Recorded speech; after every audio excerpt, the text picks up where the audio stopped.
this is Jen, and I make useful English Lit study videos that span Shakespeare, poetry, fiction, literary devices, and more. So in this video today, we are taking on one of the most significant novels in 20th century literature, and that is George Orwell's Animal Farm, which some of you have requested. So some of you may know that Animal Farm is a satirical allegory of Stalinist totalitarianism. So I touch on this point in my other video on how to incorporate context in analysis, which you can check out here. But today, I'm asking us to rethink if this is really the main point of Animal Farm, or if there is a bigger, more important message lurking there somewhere. So if you're looking for a refreshing take on this book, then make sure you stick around, watch till the end, and hear me out.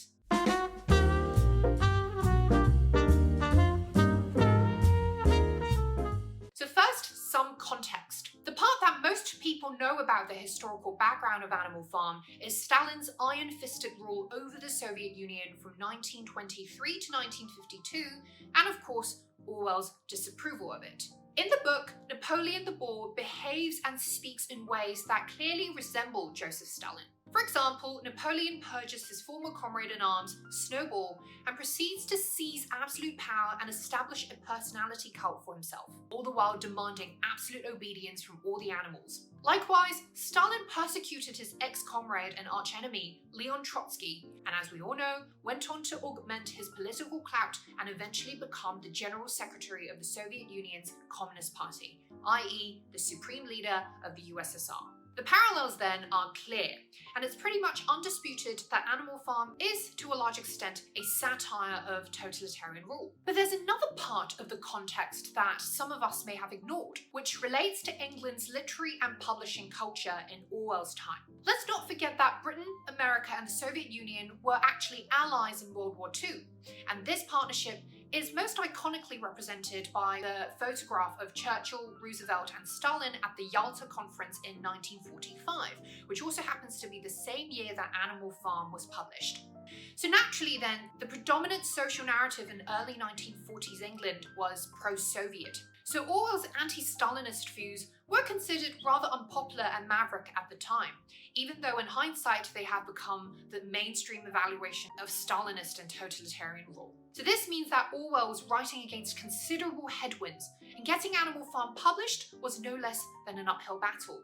And we know this because in his unpublished preface to the first edition of the book, he writes, "The sinister fact about literary censorship in England is that it is largely voluntary. Unpopular ideas can be silenced and inconvenient facts kept dark, without the need for any official ban. At this moment, what is demanded by the prevailing orthodoxy in the media is an uncritical admiration of Soviet Russia.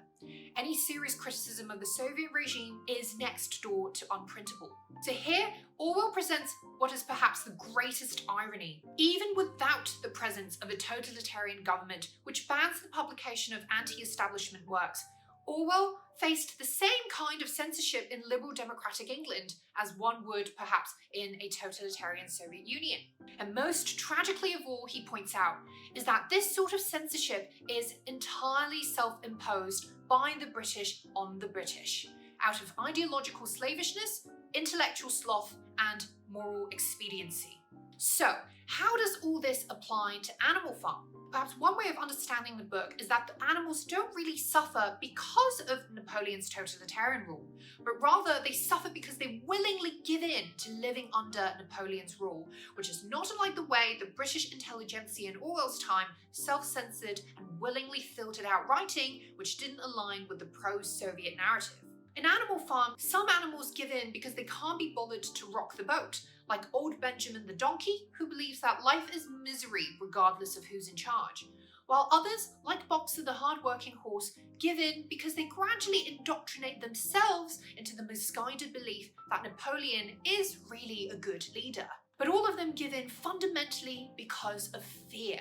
The fear of being shunned by others and the masses, of leaving their comfort zone that is Animal Farm, and of meeting Snowball's humiliating fate. What they don't see, however, is that beyond the pain of social expulsion, Snowball also represents the freedom of an alternative existence, one that may be filled with unknowns in the present, but is at least removed from the torturous claws of Napoleon's grip. By the way guys, if you find this video helpful so far, I'd really appreciate it if you could hit the thumbs up button below and also subscribe to my channel so that I can keep making these English Lit study videos for you down the line. So the most striking example of the animals giving up their freedom concerns the commandments and their silent acceptance of the way Napoleon continually changes them. Most of the animals are aware that the commandments laid out from old Major's time at the start of the book have gradually been revised to suit Napoleon's agenda. But despite being bothered and confused by this, they don't ever speak out or ask why. For instance, Clover, quote, remembered a definite ruling against beds, and when Muriel tells her that the fourth commandment now reads, no animal shall sleep in a bed with sheets, even though she had not remembered that the fourth commandment mentioned sheets, but as it was there on the wall, it must have been so. Towards the end of the book, a similar but more poignant moment happens when an old Clover with failing sight asks Benjamin if the 7 commandments are the same as they used to be, but is told that there was nothing now except a single commandment which ran, all animals are equal, but some animals are more equal than others. But alas, none of this seemed strange. So what this suggests is that while we often know what's true and right, most of us are prepared to accept what's untrue and wrong, often for the sake of self-preservation and status quo keeping. There are, of course, the more courageous ones among us, like Boxer, who challenges Squealer's revisionist portrayal of Snowball as a cowardly traitor. As he insists that Snowball fought bravely at the Battle of the Cowshed, I saw him myself. But even he can't hold out when Squealer, who is Napoleon's chief propagandist, is able to convince the animals that the memories had been at fault, gaslighting them, and even starts spreading white terror about possible secret agents lurking in the mist. So perhaps the most difficult question that Orwell poses is just how much humans are able to stick it out before we finally agree to compromise our principles and values. In the face of constant terror and possible suffering, do we then forego what we know to be true and good, swallow what we disagree with and find disgusting, only because we want to carry on living?